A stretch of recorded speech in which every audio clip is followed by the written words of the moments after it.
Hello，大家好，欢迎来到 PPR 分享中文。今天我们将继续学习第二课的绘画。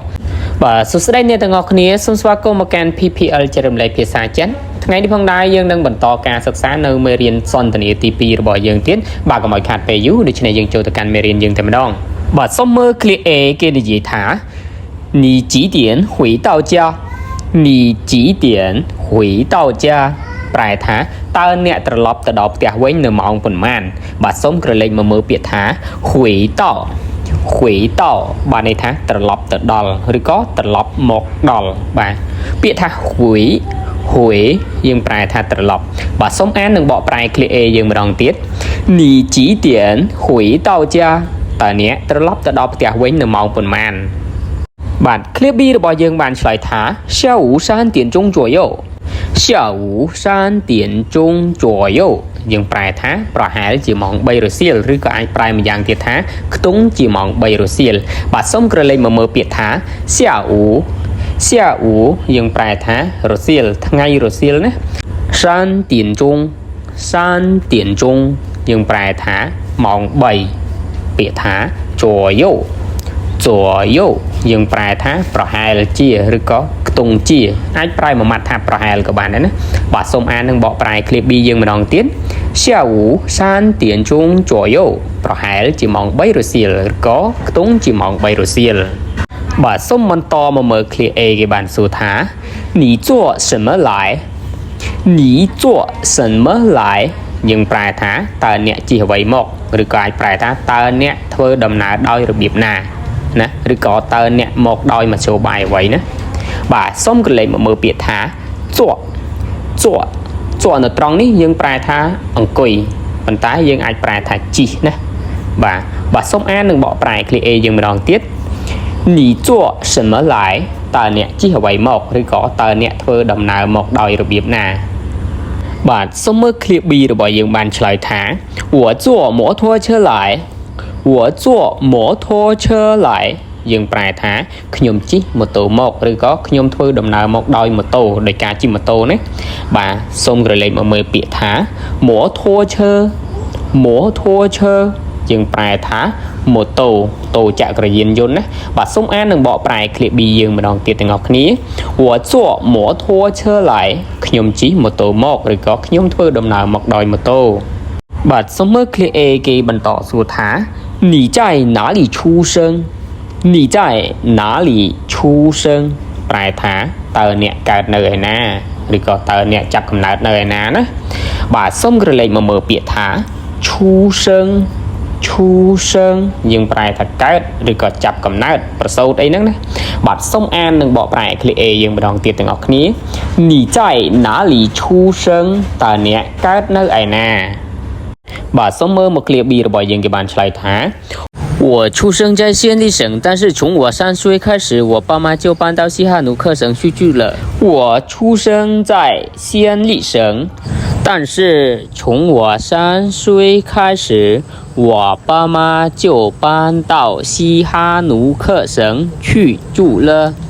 បាទឃ្លានេះយើងមកប្រែថា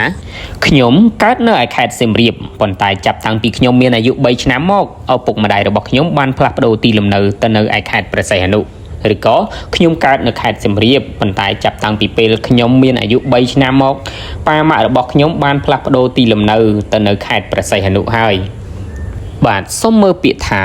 សៀនលីសឹងយើងប្រែថាខេត្តសៀមរាបពាក្យថា但是ប្រែថាប៉ុន្តែឬក៏ប៉ុន្តែពាក្យថា3岁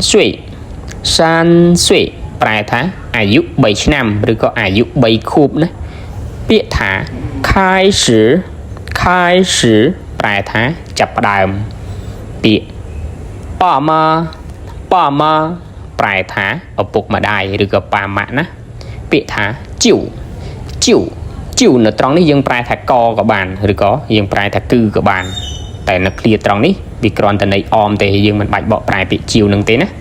បាទកលេចមកមើលពាក្យថាប៉ានតយើងប្រែថាផ្លាស់ប្ដូរទៅកាន់នាយសំដៅទៅលើការផ្លាស់ប្ដូរកន្លែងមួយទៅកន្លែងមួយពីកន្លែងមួយទៅកន្លែងមួយយើងប្រើពាក្យថាប៉ានតណា បើសិនជាចង់និយាយថារើផ្ទះរើអីហ្នឹងយើងប្រើពាក្យថាបានជាហ្នឹងរើផ្ទះណាផ្លាស់ប្ដូរទីលំនៅអីហ្នឹងបាទសូមក្រឡេកមកមើលពាក្យថាស៊ីហានូខសឹងប្រែថាខេត្តព្រះសីហនុឬក៏កំពង់សោមយើងហ្នឹងណាបាទពាក្យថាស៊ីហានូខ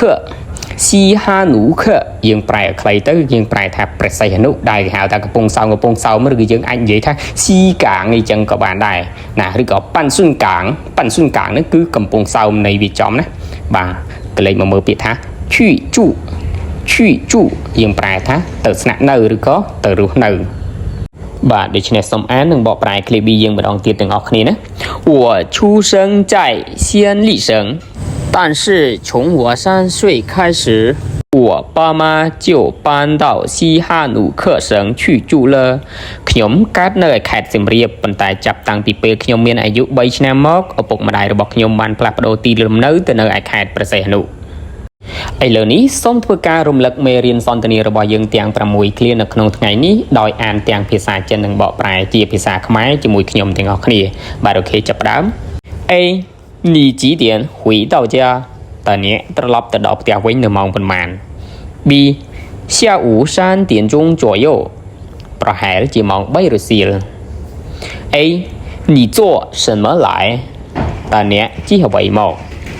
B我坐摩托车来ខ្ញុំជិះម៉ូតូមក A 你在哪里出生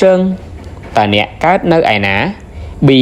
我出生在西安丽省但是我从3岁开始我爸妈就搬到西哈努克省去住了ខ្ញុំកើតនៅឯខេត្តសៀមរាបប៉ុន្តែចាប់តាំងពីពេលខ្ញុំមានអាយុ3ឆ្នាំមកឪពុកម្ដាយរបស់ខ្ញុំបានផ្លាស់ប្ដូរទីលំនៅទៅនៅឯខេត្តព្រះសីហនុ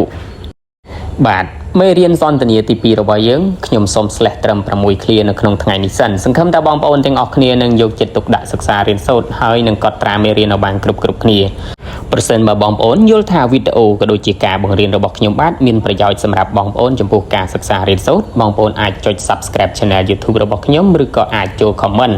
បងប្អូនអាចចុច Share ចែករំលែកទៅកាន់មិត្តទៀតដើម្បីឲ្យចេះទាំងអស់គ្នាបាទអរគុណច្រើនជួបគ្នានៅវីដេអូក្រោយៗទៀតជាមួយនឹងខ្ញុំបាទ PPL ចែករំលែកភាសាចិន好了那我们今天学到这里吧同学们再见